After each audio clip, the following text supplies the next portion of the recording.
Sparta, renowned for its unmatched discipline and its army feared throughout the Greek world, was once considered invincible. Yet, like every great power, the day came when its strength was challenged by a new force, Rome. The question is, how was Rome, a rising power, able to defeat this legend of antiquity? In this video, we will explore how Rome, through its strategy and might, succeeded in dismantling Spartan supremacy and forever altering the fate of Greece.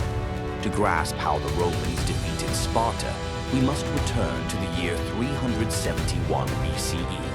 As with any great power, Sparta's downfall did not happen overnight. For centuries, the Spartans dominated the battlefields, but what few imagined was that slowly Sparta's supremacy would begin to fade. Sparta's loss of power was a gradual process which began after the Battle of Leuctra in 371 BCE, when the city-state met its first great defeat. On the 6th of July in the year 371 BCE, the plain of Leuctra in Boeotia was the stage for that battle which rewrote the military history of ancient Greece. There, the Theban army, commanded by the strategist Epaminondas, challenged Sparta's supremacy, until then considered unassailable.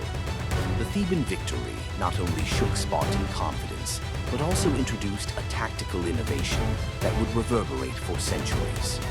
The Spartan army under King Cleombrotus fielded about 10,000 hoplites and 1,000 horsemen, totaling approximately 11,000 to 12,000 combatants.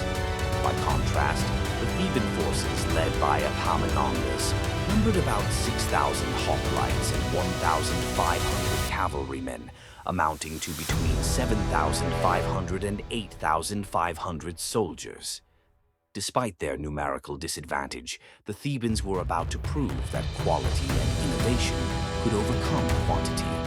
The battle began with a clash of cavalry forces in which the Thebans emerged victorious, forcing the Spartan riders to fall back into their infantry lines.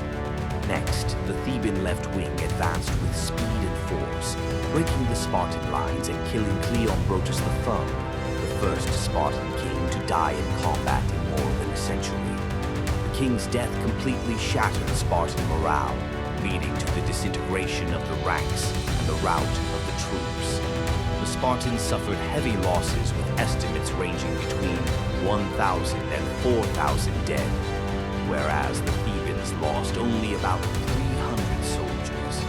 The Theban victory not only challenged Spartan supremacy, but also marked the beginning of Theban hegemony in Greece, a period that would be characterized by significant tactical and political innovations. Yet that rise would also provoke the resistance of other Greek powers. Thus, while Sparta recovered from the blows suffered at Leuctra, a new force began to emerge on the Greek horizon, ready to challenge the established order. In the 2nd century BCE, Rome was experiencing a meteoric ascent that would forever transform the balance of power in the ancient world. After its decisive victory in the Second Punic War against Carthage, the Roman Republic consolidated its supremacy in the Western Mediterranean. The triumph over its Punic rivals not only secured control of vital territories, but also placed Rome in the position of greatest military and political power in the region. That success, however, was only the beginning. Rome, with its disciplined legions and efficient political structure, was about to expand its influence eastward, where the Greek city-states were in a moment of fragility. Greece was experiencing a period of political instability. The various city-states such as Athens, Sparta, and Thebes, though still rich in cultural tradition, were fragmented and weakened after the Macedonian Wars and other internal disputes. The Achaean League, a confederation of Greek city-states that sought to maintain Greek independence and unity, began to perceive the growing threat of Rome. At the same time, Rome was expanding throughout the region, initially with commercial and diplomatic goals, but soon its interests became clearer and more aggressive. Rome adopted a veiled protection policy, offering military aid and forming alliances with some of the Greek city-states in moments of need. Yet, those agreements often favored Rome, which began to influence the internal decisions of those cities and gained access to their wealth and territories. Meanwhile, Rome continued to strengthen its position in the region, gaining ever-increasing control over Mediterranean trade routes and forging alliances with certain local powers. Rome became such a powerful military force that when facing any resistance, its legions could quickly subdue all opposition. Moreover, Rome became a diplomatic power, creating a network of allies and vassals while intimidating those who resisted its advance. From the middle of the 2nd century BCE onward, the Roman presence in Greece grew ever stronger. Rome not only became directly involved in local disputes, but also sought dominance over the Greek city-states, but still retained some autonomy. The Achaean League, with its attempt to unite Greece under one banner, ended up becoming a target of Rome's growing power.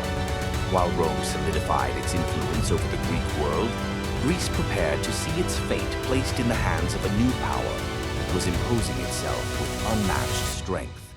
In the year 146 BCE, Rome was no longer a rising power.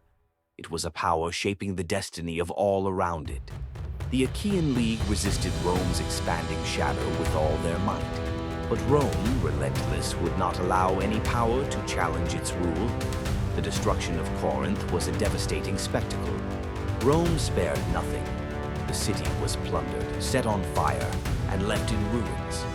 With Rome's overwhelming victory, the Achaean League was dissolved, and Greece was officially incorporated into the Roman Republic. After the Achaean War, the city of Sparta was absorbed into Roman territory. But unlike other Greek cities, Sparta was not destroyed or plundered because it was an ally of the Romans.